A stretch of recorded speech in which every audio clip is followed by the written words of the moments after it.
नमस्कार दोस्तों, wealth take pro channel में आप सभी का स्वागत है।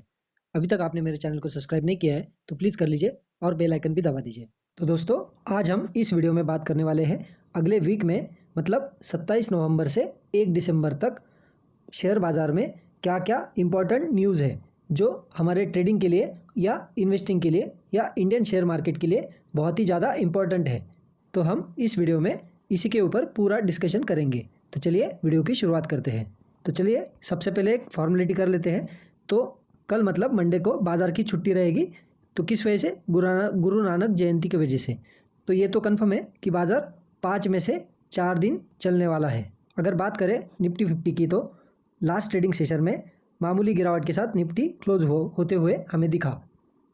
इसी के साथ साथ हमें लास्ट वीक में बेयर्स के ऊपर बुल्स भारी होते हुए दिखे। इतना ज़्यादा नहीं है, लेकिन मार्केट हमें लास्ट वीक में ग्रीन में ही क्लोज होते हुए दिख रहा है। तो आने वाले हफ्ते में ये देखना इम्पोर्टेंट रहेगा कि बुल जीतते हैं या बेयर जीतते हैं। और इसी के लिए हमारे पास नेक्स्ट वीक के लिए बहुत ही ज़्यादा इम्पोर्टेंट पॉइंट्स हैं। तो चलिए चेक कर लेते हैं। तो सबसे पहला इम्पोर्टेंट पॉइंट है जीडीपी। तो जीडीपी का डाटा रिलीज़ होने वाला है। तो सबसे पहले का नेक्स्ट वीक में जीडीपी का डाटा जो आएगा वो हमारे भारत देश का आएगा। और भारत देश के बाद अगर किसी का जीडीपी का डाटा आने वाला है तो वो है यूएसए।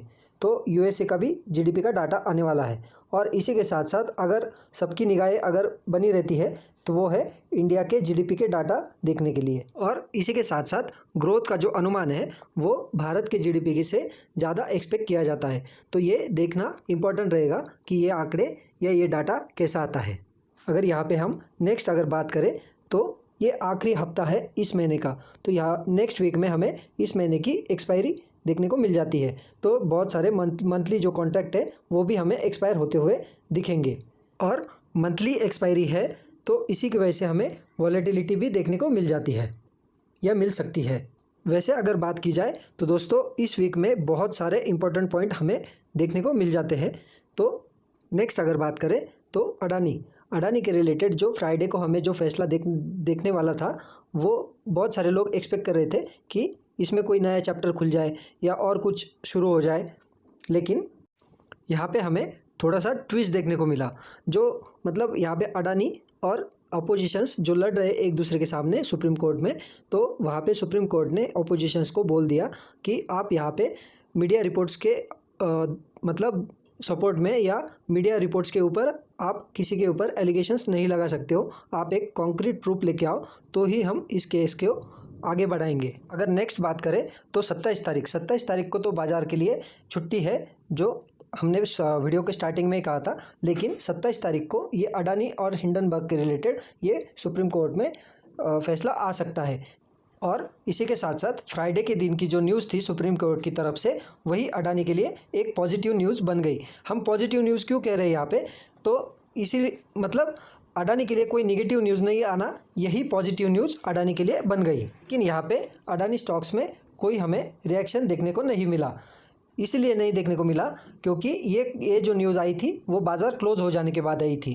मंडे को तो बाज़ार क्लोज है, इसीलिए ट्यूसडे को अडानी के जितने भी स्टॉक्स हैं वो सारे रडार पर रहेंगे। अभी अगर नेक्स्ट बात करें तो क्रूड ऑयल के रिलेटेड आप देख सकते हो दोस्तों कि इस वीक में कितने सारे इंपॉर्टेंट न्यूज़ है। ओपेक प्लस की मीटिंग पिछले संडे को होने वाली थी जो उन्होंने पोस्टपोन कर दी। तो अभी ये मीटिंग 30 नवंबर को होने वाली है। ये इन्होंने जो मीटिंग पोस्टपोन की थी इसका रीज़न तो सभी को पता ही होगा। इसी के साथ साथ अगर बात करें तो first thing, Israel and Hamas agree to 4-day ceasefire and release of 50 hostages। Israel में और हमास में सीज़ फायर की घोषणा हो गई है। कितने दिन के लिए? तो 4 दिन के लिए। तो इसी की वजह से ये जो न्यूज़ आई थी ना दोस्तों, तो ये पिछले संडे को ही आई थी और तभी ओपेक प्लस की मीटिंग थी। तो इसी की वजह से ओपेक प्लस ने ये सीज़ फायर की न्यूज़ आने की वजह से ओपेक प्लस ने अपनी मीटिंग को आगे धकेल दिया है, मतलब 30 नवंबर को आगे कर दिया है, ऐसा मुझे लगता है। नेक्स्ट अगर बात करें तो आईपीओ, तो दोस्तों नेक्स्ट वीक में बहुत सारे आईपीओ की लिस्टिंग होने वाली है और बहुत सारे नए आईपीओ भी आने वाले हैं। और अगर नए आईपीओ के रिलेटेड अगर कोई भी न्यूज़ आती है तो उसके ऊपर भी हमारे निगाहें रहेंगी। नेक्स्ट अगर बात करें तो FIS-DIS एक्टिविटी, तो अगर लास्ट वीक की बात करें तो FIS की तरफ से लास्ट ट्रेडिंग सेशन में अच्छी खरीदारी हमें देखने को मिली है, लेकिन ये पूरे वीक में ये 2625 करोड़ की ही खरीदारी की है, लेकिन उस बाकी सब बिक वाली ही दिख रही है।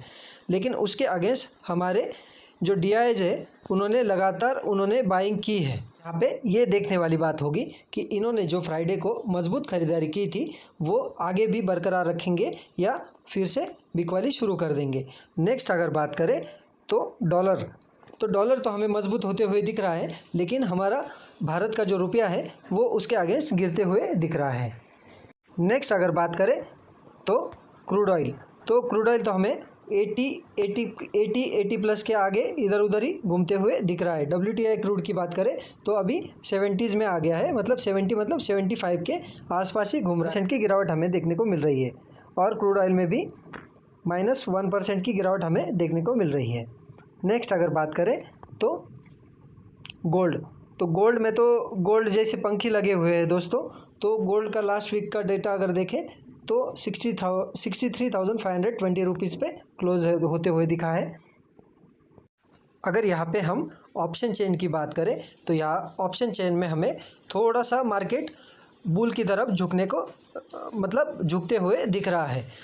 अगर यहाँ पे हम कह सकते हैं कि इस हफ्ते में ये जो लेवल है, मतलब 20,000 का जो लेवल है वो मार्केट क्या तोड़ सकता है, और इसी के साथ साथ ये जो 19,000 के जो लेवल देखने को मिल रहे हैं यहाँ पे भी अच्छे खासे रेजिस्टेंस हमें देखने को मिल रहे हैं। तो देख लेते हैं कि इस वीक में बुल्स इस 20,000 के लेवल को इसको तोड़ पाते हैं या नहीं। और काफ़ी इंटरेस्टिंग रहने वाला है ये वीक। बहुत सारी इम्पोर्टेंट न्यूज़ है जो हमें के ऊपर रखनी ज़रूरी होंगी, या इन न्यूज़ के ऊपर हमें ध्यान देना ज़रूरी होगा। एक छोटी सी खबर भी मार्केट में ट्विस्ट लेके आ सकती है, और इसी के साथ साथ जो विदेश से भी जो डेटा देखने को हमें मिलने वाला है, अमेरिका का GDP का डेटा हो गया या जॉबलेस क्लेम का डेटा हो गया, ये डेटा भी हमें देखने के लिए इम्पॉर्टेंट चीज़ है या इम्पॉर्टेंट रहने वाला है। तो ये डेटा भी अच्छी खासी बाज़ार में वॉलेटिलिटी क्रिएट कर सकता है। तो इन सभी पॉइंट्स के ऊपर आपकी नज़र होनी चाहिए। तो ये थे नेक्स्ट वीक के शेयर मार्केट के लिए इम्पोर्टेंट पॉइंट्स। आई होप ये वीडियो आपको अच्छा लगा होगा। अगर अच्छा लगा है तो लाइक एंड शेयर कर दीजिए वीडियो को, और मेरे चैनल को सब्सक्राइब कर दीजिए। Thank you so much.